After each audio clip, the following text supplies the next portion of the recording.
Good evening everyone. First of all, I am going to present a slok. Saraswati Namastubhyam Varde Kamarupini Vidyarambham Karishyami Siddhir Bhavatu Me Sada।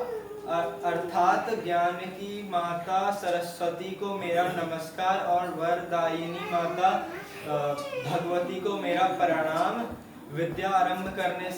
विद्या को आरंभ करने से पूर्व मैं इन दोनों को नमन करता हूँ और मुझ पे सिद्धि की कृपा बनाए रखना। Now I am going to tell you about Gautam Buddha. Gautam नहीं, हाँ, टेल यू अबाउट गौतम नहीं, पहले हम इमेजिनेशन पे बोलते हैं। The term imagination is often used to refer the ability to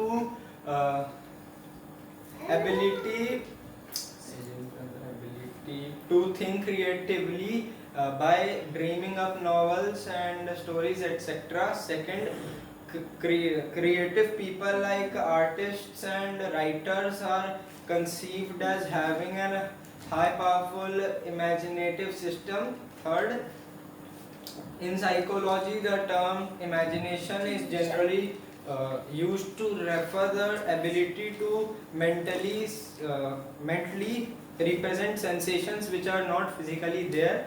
Now I am going to tell you about 3 to 4 advantages of imagination.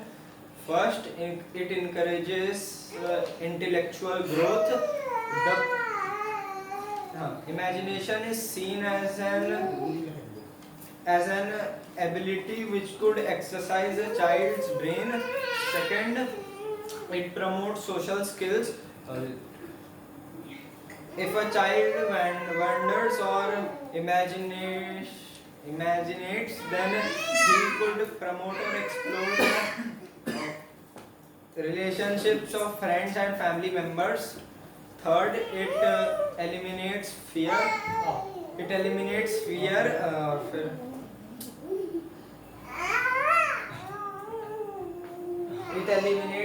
The people who usually imaginate, they eliminate the fear out of their brain and other thoughts which are negative. Or fourth, it allows self assurance. Now I am going to tell you about अब हम आपको गौतम बुद्ध की कुछ कहानियाँ सुनाएंगे। पहली है एक बार गौतम बुद्ध अपने शिष्यों को पढ़ा रहे थे। उसी दिन एक दूसरे ग्रुप का आदमी आकर उन पर बहुत क्रोधित हो रहा था और कह रहा था कि उन्हें किसी अपने शिष्यों को पढ़ाने का कोई अधिकार नहीं। तो गौतम बुद्ध ने मुस्कुराते हुए उस आदमी से पूछा, अगर तुम किसी उपहार को खरीदते हो और किसी को देने जाते हो और वह उस उपहार को स्वीकार नहीं करता तो वह उपहार किसका होता है? तो आदमी ने बोला कि वह उपहार तो मेरा होगा क्योंकि मैंने उसे खरीदा था। तो तभी गौतम बुद्ध ने कहा कि उसी प्रकार तुम मुझे अपमानित करने की कोशिश कर रहे हो, लेकिन अगर मैं उस अपमान को स्वीकार नहीं करूँगा तब वह तुम्हीं पे पलट जाएगा और तुम्हें हानि होगी। तो अब दूसरी कहानी थी देवदत्त और गीस की। इसको क्या कहते हैं? हाँ, एक दिन देवदत्त और सिद्धार्थ टहल रहे थे। तभी सिद्धार्थ ने एक पंछी को उड़ते हुए देखा। तब देवदत्त ने अपने बाण से उस पंछी पे तीर चलाया और वह पंछी घायल होकर जमीन पे गिर गया।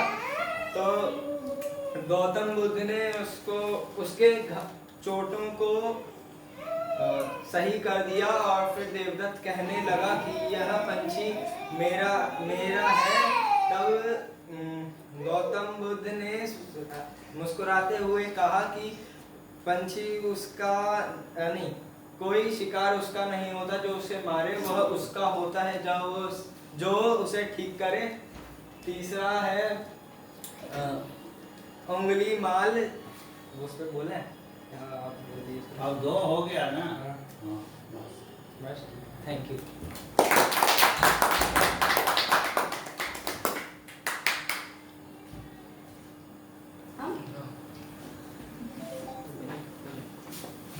Good evening everyone. Today sorry Hindi में बोल रहे हैं। शुभ संध्या। आज मैं गौतम बुद्ध और इमेजिनेशन पर बोल रहा हूँ, पर पहले एक संस्कृत श्लोक प्रस्तुत करूँगा। यत्र नार्यसूते पूज्यन्ते रमन्ते तत्र देवता, यत्र तास्तु न पूज्यन्ते तत्र सर्वफलक्रिया।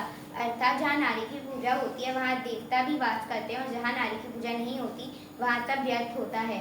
अब मैं गौतम बुद्ध पर बोल रहा हूँ। गौतम बुद्ध का जन्म लुम्बिनी नेपाल में हुआ था। उन्होंने छोटी उम्र में ही अपना घर बार छोड़ दिया था और गया बिहार में पीपल के पेड़ के नीचे तपस्या करी थी।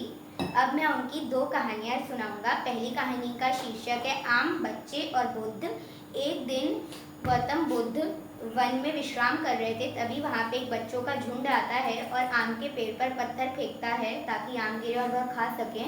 तभी एक बच्चा पत्थर फेंकता है, पर वह आम के पेड़ की जगह गौतम बुद्ध के सर पर लग जाता है और उनके सर से खून बहने लगता है और उनकी आंखों से आंसू टपकने लगती हैं।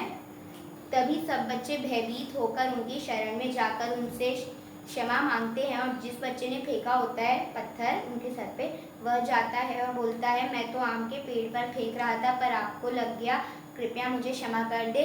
तब गौतम बुद्ध कहते हैं कि तुम पत्थर पेड़ पर फेंकते हो तो तुम्हें फल मिलते हैं, पर जो पत्थर तुम मेरे ऊपर फेंकते हो उससे तो तुम्हें भय मिलता है। अतः पेड़ हमें फल देते हैं पर दूसरे हमें भय देते हैं। अब दूसरी कहानी का शीर्षक है फूल का मूल्य। एक दिन एक माली होता है जिसका नाम सुदास होता है। उसका जो मतलब गार्डन होता है वहाँ पे कोई फूल नहीं खिलता। तभी एक कमल खिलता है वहाँ पे जो बहुत सुंदर होता है। उसके बाद वह सोचता है कि यह कमल मैं अगर राजा को बेच दूँ तो मुझे बहुत सारा स्वर्ण मिलेगा। तब वह राजमहल जाता है, पर वहाँ पे राजा नहीं होते, तो वहाँ का जो राजमंत्री होता है वह बोलता है तुम ये फूल मुझे दे दो, मैं तुम्हें 1 माशा स्वर्ण दूंगा। लेकिन वह बोलता है कि पहले राजा को आ जाने दो फिर वह दोनों राजा के पास जाते हैं। राजा बोलता है, राजा फूलों का बहुत शौकीन होता है, और दोनों राजमंत्री और राजा को यह फूल गौतम बुद्ध को अर्पित करना होता है।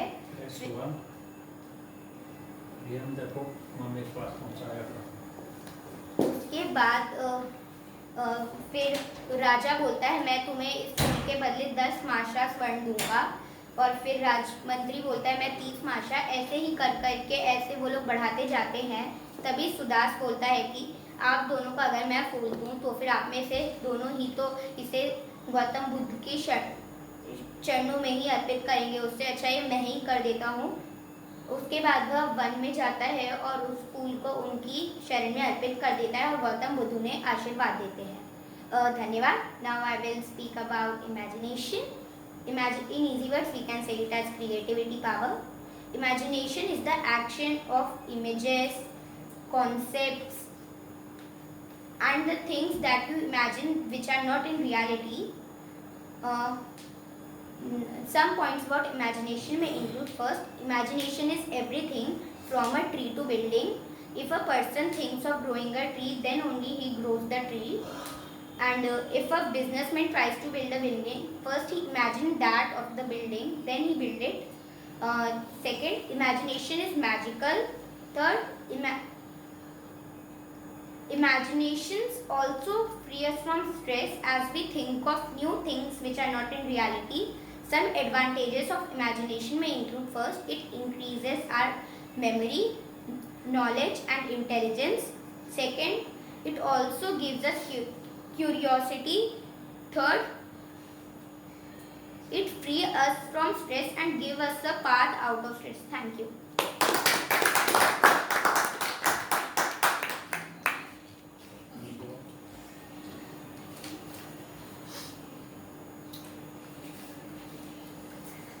Good evening. पहले श्लोक से शुरू करेंगे।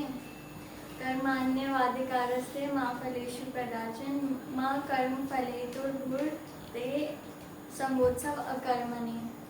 इसका अर्थ है श्री कृष्ण अर्जुन से कहते हैं कि हे अर्जुन, तुम कर्म करो, फल की चिंता मत करो।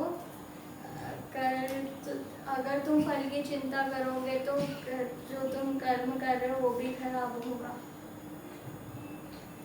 अब now I am going to discuss about imagination. Imagination is the ability of a brain to create mental scenes which is unreal and can't be detected by our senses. It creates a certain situation which has never happened in the past. Imagination is the core of creativity and knowledge. Imagination can active one senses in ourselves. For example, writing what's going on in our mind is a way of expressing our imagination. Thank you. अब गौतम, आज बुद्ध पूर्णिमा के अवसर पे गौतम बुद्ध की एक कहानी प्रस्तुत करेंगे। गौतम बुद्ध एक व्यक्ति था जो 1 महीने से गौतम बुद्ध के आश्रम में प्रवचन कर रहा था। वो रोज प्रवचन के लिए जाता था। तो एक दिन उसने गौतम बुद्ध से पूछा कि मैं 1 महीने से प्रवचन में आ रहा हूँ, पर मुझे नहीं लगता कि उसका कुछ भी असर मुझ पे हो रहा है। तो गौतम बुद्ध पहले पूछे उससे कि तुम कहाँ रहते हो। तो उसने उत्तर दिया शाश्वती।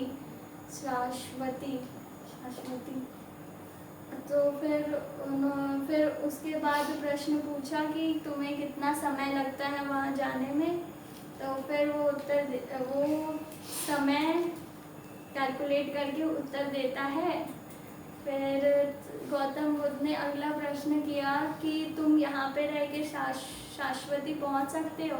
तो वह आश्चर्यचकित होके कहता है कि नहीं, ऐसा तो नहीं हो सकता।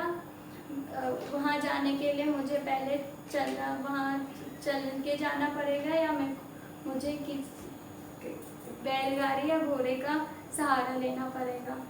तो फिर इसके बाद गौतम बुद्ध ने उत्तर दिया कि तुम्हें अच्छे कार्य करने के लिए सबसे पहले अपने अंदर आचरण लाना पड़ेगा, व्यवहार लाना पड़ेगा।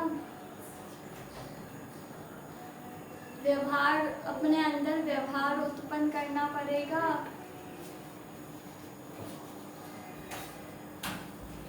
और अपने अंदर व्यवहार उत्पन्न करना पड़ेगा। इस मॉरल ऑफ द स्टोरी ऐसे कि अगर हमें कुछ अपनी ज़िंदगी में पाना है तो उसके लिए हमें अपने अंदर व्यवहार, उस चीज़ को पाने के लिए व्यवहार उत्पन्न करना पड़ेगा और उस चीज़ को हासिल करने के लिए मेहनत करनी पड़ेगी। Thank you.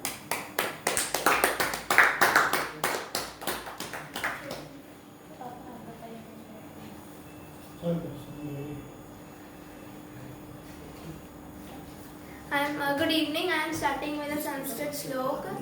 उद्यमः साहसं धैर्यं शक्तिः विद्या पराक्रमः एते षट् यत्र तिष्ठन्ति तत्र देवः सहायकः। अर्थात जहाँ उद्योग, धैर्य, साहस, शक्ति, बुद्धि और पराक्रम है, वहाँ भगवान सहायता करते हैं। Now I will tell you about imagination. It is the ability to create new ideas and mental pictures. Logic will get you from A to B, but imagination will take you to the whole world.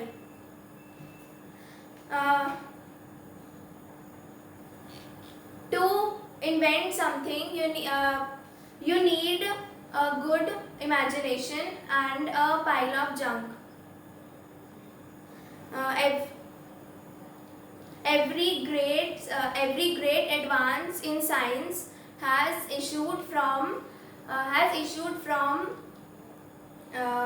a audacity of the imagination. It is said that reason can answer the question, but imagination has to ask them. Thank you. अब हम गौतम बुद्ध का एक कहानी सुनाएंगे। एक बार गौतम बुद्ध को एक जगह भाषण सुनाने जाना था, तो वह गए, लेकिन वह चुप रहे और वापस चले गए। तो उस समय वहाँ 150 लोग थे। दूसरे दिन वो आए, चुप रहे और चले गए। तीसरे दिन भी ऐसा ही हुआ, वह आए, चुप रहे और चले गए। तीसरे दिन वहाँ करीब 70 से 80 लोग थे। चौथे दिन भी बिल्कुल ऐसा ही हुआ, वह आए, चुप रहे और चले गए। उस समय वहाँ 50 लोग थे। लेकिन 5वें दिन वह आए और उन्होंने देखा कि वहाँ सिर्फ 14 लोग हैं। तो उन्होंने कुछ बोला। तो फिर उन 14 में से किसी एक व्यक्ति ने पूछा कि पहले वाले 4 दिनों में आपने कुछ क्यों नहीं बोला। तो उन्होंने उत्तर दिया कि जिनके पास धैर्य है वह 14 लोग हमारे सामने हैं, और जिनके पास धैर्य नहीं है वह चले गए। मतलब तो इसका मॉरल है कि हम सबके अंदर धैर्य आवश्यक है। Thank you. हेलो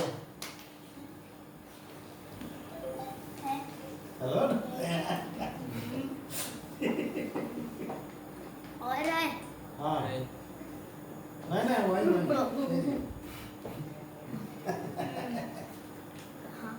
कर्पूर गौरम करुणावतारम संसार सारम भुजगेंद्रहारम सदा वसंतम रविंद्र भवम भवानी सहितम नमः। Good evening everyone. I am going to tell you about imagination. Imagination is more important than knowledge.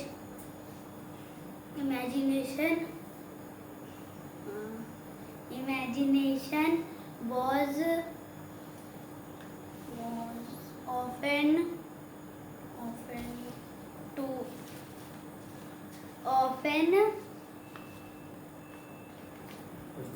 carried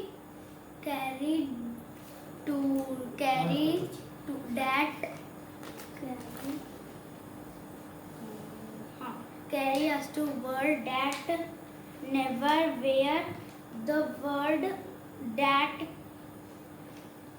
toward us, the world as a canvas for your imagination. All you need is a sharp imagination to get going. Thank you.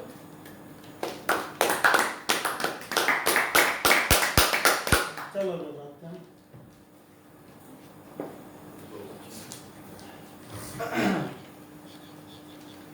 Good evening everyone. First of all, I would like to present a Sanskrit slok.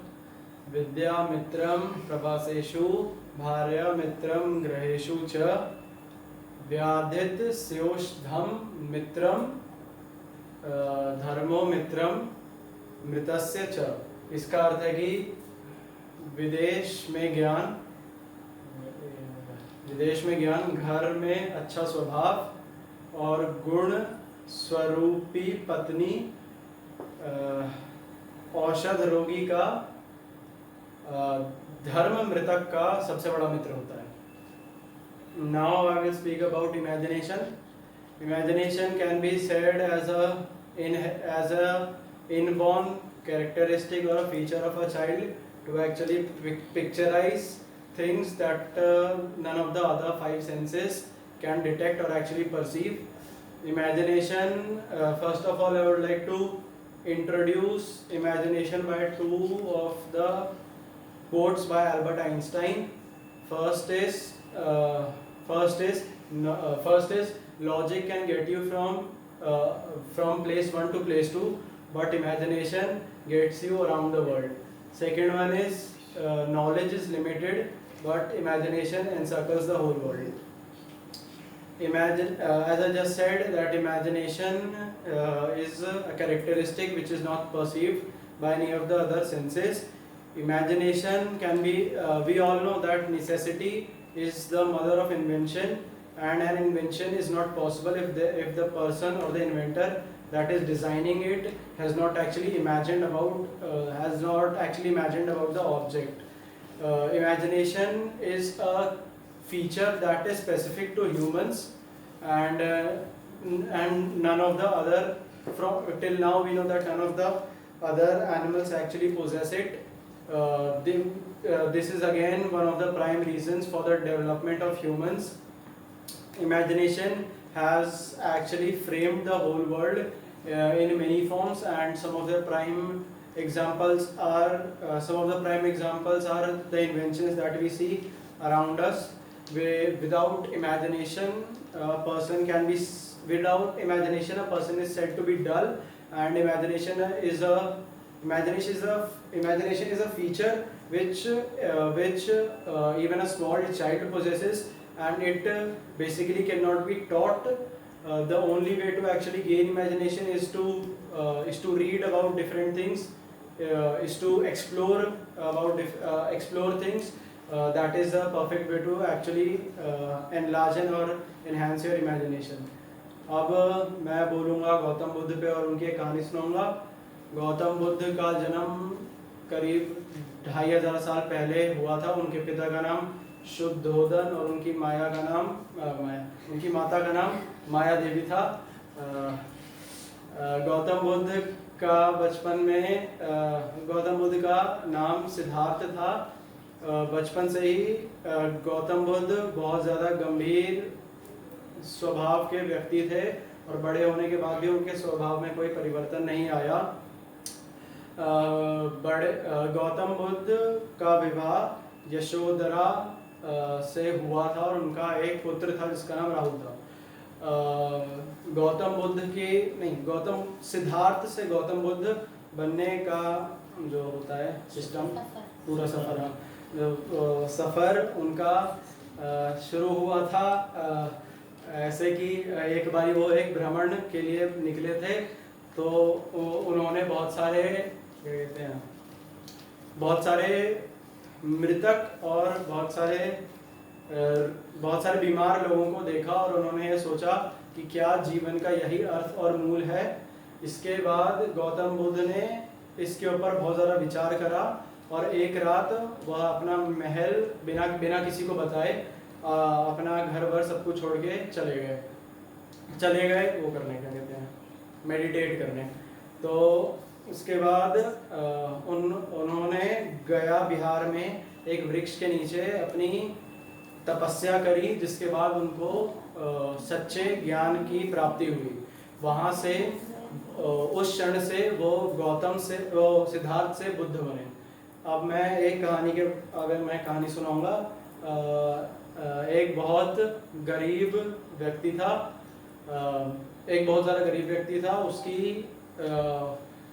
उसकी एक बीवी और 2 बच्चे थे, और मतलब गरीब होने के कारण वो उनका पेट नहीं भर पा रहा था। तो उसने एक दिन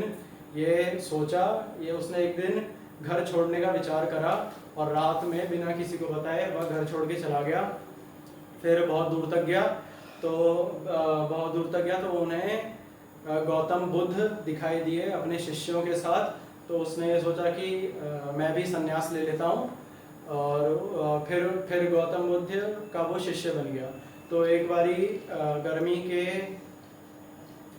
मौसम में गौतम बुद्ध ने उसी को अपने शिष्य को बोला कि जाओ सरोवर से पानी लेके आओ। जब वो गया सरोवर के पास, तो उसने देखा उस सरोवर में बहुत सारे जंगली जानवर नहा रहे थे और लोग कपड़े धो रहे थे। तो उसने कुछ क्षण वहाँ पे वेट करा। उसने थोड़ी देर वेट करा। उसके बाद जब सारे जो जानवर थे दूर चले गए थे, तब उसने देखा कि जो पानी है वो बहुत ज़्यादा गंदा है। तो उसने सोचा कि ये क्या गौतम बुद्ध को मैं पिलाऊंगा, और वो वापस आ गया। तो उसने आने के बाद गौतम बुद्ध को बोला कि पानी बहुत ज़्यादा गंदा था तो इसलिए मैं नहीं लाया। तो गौतम बुद्ध वहाँ पे थोड़ी देर, और गौतम बुद्ध ने थोड़ी देर कुछ नहीं बोला। थोड़ी देर के बाद उन्होंने उसे बोला कि अब तुम फिर से जाओ उस सरोवर से, इस बारी पानी लेके आना। जैसे ही वो उधर गया तो उसने देखा कि जो पानी था वो पूरा साफ हो रखा था और कोई भी गंदगी नहीं थी उसमें। तो उसने वो पानी लिया और वापस आया। तो आके उसने गौतम बुद्ध को ये बोला कि इस बारी पानी बहुत ज़्यादा साफ था, तो इसका क्या कारण है। तो गौतम बुद्ध ने बोला कि जिस प्रकार जानवरों की हलचल से जो नीचे रखा कीचड़ वीचड़ होता है वो ऊपर आ जाता है और तुम पानी नहीं ले पाए, उसी प्रकार जल्दबाजी में हमें कोई भी विचार नहीं करना चाहिए। दिमाग को पूरी तरीके से स्थिर करके ही कोई विचार लेना चाहिए। Thank you.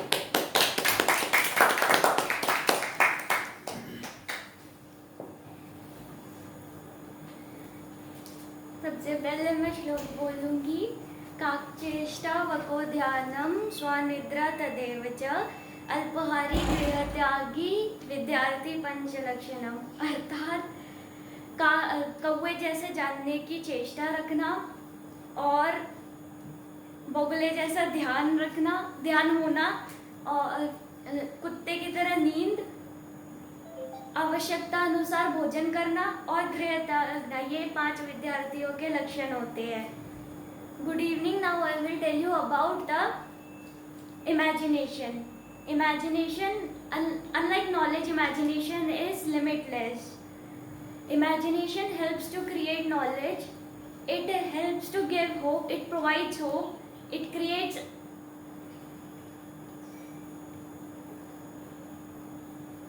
It makes our life interesting, and it gives birth to the new innovations. अब मैं आप सबको गौतम बुद्ध की कहानी बताने जा रही हूँ जो उनकी घटनाओं से रिलेटेड है। गौतम बुद्ध एक बारी किसी गांव में ठहरे हुए थे जहाँ पर वो अपना प्रवचन सुना रहे थे और काफी लोग उनके प्रवचन सुनने भी आए थे। तो एक दिन एक व्यक्ति उनसे आकर पूछता है कि मेरे जीवन का क्या महत्व है, मतलब इस जीवन का क्या महत्व है। तो गौतम बुद्ध ने बोला कि इसका तुम्हें उत्तर पता चल जाएगा, उससे पहले तुम्हें पत्थर लो और जाके इसका महत्व पता करो, इसका मूल्य पता करो। तो वो व्यक्ति जो है गौतम बुद्ध से वो पत्थर लेता है और सबसे पहले संतरा वाले के पास जाता है। संतरा वाले के पास जब गया तो उसने वो पत्थर दिखाया, तो वो पत्थर तो चमक रहा था। तो संतरे वाले ने कहा कि इस पत्थर का कोई काम नहीं है मेरे जीवन में, लेकिन तब भी मैं तुम्हें 12 संतरा इसके लिए दे सकता हूँ। तो वो तो बेचना चाहता नहीं था। तो फिर वो जो है फिर पत्थर लेके गया सब्जी वाले के पास। सब्जी वाले को जब पत्थर दिखाया तो वो कहता है मैं तुम्हें इसके बदले 1 बोरी आलू दूंगा। तो वो कहता है नहीं, मुझे नहीं चाहिए। तब फिर वो जाता है सुनार के पास। सुनार कहता है कि मैं तुम्हें इस पत्थर के बदले 1000 सोने की मुद्राएं दूंगा। तो वो मना कर देता है, लेकिन सुनार फिर उससे करता है कि मुझे ये दे दो, फिर जितना तुम्हें सोने की मुद्राएं चाहिए मैं दे दूंगा। लेकिन वो फिर मना कर देता है कि मुझे इसे नहीं बेचना है। तब फिर वो जाता है जौहरी के पास। जौहरी के पास जाता है तो वो उस पत्थर को अनमोल बताता है। ये सुन के जो व्यक्ति था वो हैरान हो जाता है। तो फिर वो गौतम बुद्ध के पास वापस जाता है और ये सारी बातें उनको बताता है। तब गौतम बुद्ध कहते हैं कि संतरे वाले ने तुम्हें इसका मूल्य 12 संतरे से तोला है और सब्जी वाले ने 1 बोरी आलू से, और सोनार जो है 1000 मुद्राओं से, और जो जौहरी था वो उसे एक अनमोल बताया है। यही चीज़ जो है हमारे जीवन पर भी लागू होता है। इसलिए हमें अपनी योग्यता किसी और से कभी नहीं नापनी चाहिए, कंपेयर करना चाहिए। और हम किसी से कभी कम नहीं होते, ये भी कभी नहीं सोचना चाहिए। धन्यवाद।